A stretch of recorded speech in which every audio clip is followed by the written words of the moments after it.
Olá!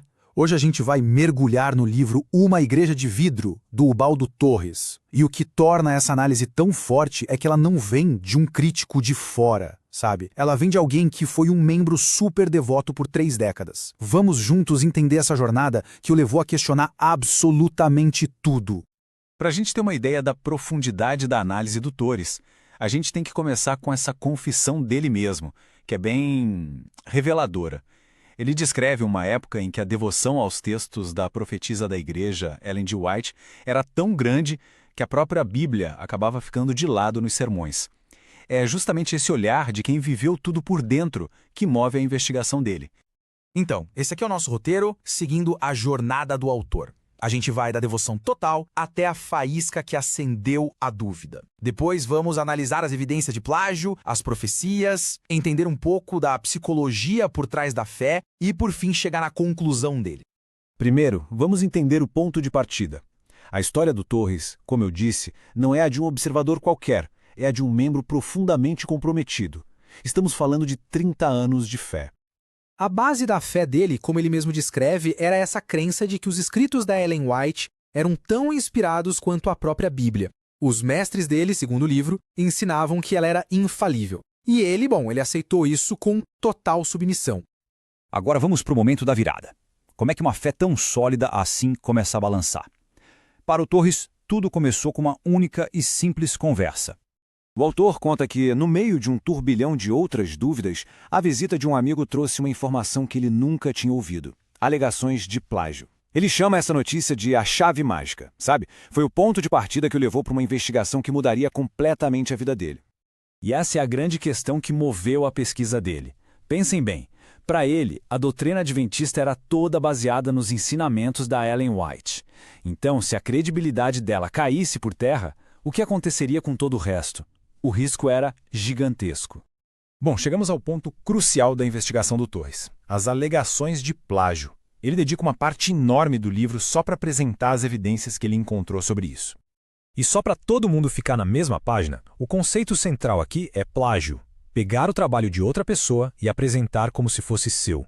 O argumento do Torres é que as evidências mostram que isso era uma prática consciente e recorrente. E aqui a coisa começa a ficar bem visual. O livro faz exatamente isso. Coloca os textos lado a lado. De um lado, um trecho do autor John Harris, do outro, uma passagem da Ellen White que é, praticamente idêntica. A sugestão aqui é de uma cópia direta. E não para por aí. Aqui tem outro exemplo, agora comparando o texto do Daniel Marsh com o livro Educação, da White. A semelhança na estrutura, nas palavras, é impressionante. E é com exemplos assim que o livro de Torres vai construindo o argumento de que isso era um padrão. A lista de autores que o Torres alega terem sido plagiados é longa, bem longa. E ele diz que as cópias não eram só de trechinhos, não, incluíam até títulos de capítulos inteiros, copiados ipsis literis, ou seja, letra por letra. Isso sugere que a escala do problema era muito maior do que se pensava. Talvez uma das alegações mais fortes do livro seja sobre o grande conflito. Torres afirma que essa obra, que é tida como a obra-prima da Ellen White, na verdade foi compilada pelo marido dela, usando várias outras fontes, e só depois foi atribuída a ela. E este ponto aqui é o centro da questão, segundo o livro. O problema não era só o plágio em si, era algo muito mais profundo. O fato de que esses textos, que foram copiados, eram apresentados como se fossem revelações divinas, palavras recebidas diretamente de Deus numa visão. Ok, vamos avançar um pouco. Além do plágio, o Torres examina outro pilar da credibilidade de qualquer profeta. Será que as profecias se cumpriram e os ensinamentos eram consistentes? O livro aponta o que considera falhas proféticas bem importantes. Por exemplo, a doutrina da porta fechada, que depois foi abandonada, ou uma previsão de guerra que nunca aconteceu. E até a alegação de saber o dia e a hora da volta de Cristo, um detalhe que ela depois disse ter esquecido. O autor também destaca o que ele vê como contradições diretas. Nesse exemplo sobre comer carne de porco, a gente viu uma mudança de opinião bem clara em só 5 anos. Em 1858, era uma questão em aberto. Já em 1863, virou um desígnio divino e eterno. Certo. Se todas essas evidências existem, por que os membros continuam na igreja? O livro do Torres tenta responder justamente a essa pergunta, explorando a psicologia por trás da estrutura da igreja. O argumento dele é que a questão não é só a fé individual de cada um. Segundo Torres, Existem mecanismos na própria doutrina que criam verdadeiras barreiras psicológicas. Isso torna a ideia de sair da igreja algo quase impensável para um fiel. E este é um exemplo brilhante de um desses mecanismos. A interpretação das 7 igrejas do Apocalipse como períodos históricos coloca a Igreja Adventista como Laodiceia, a fase final.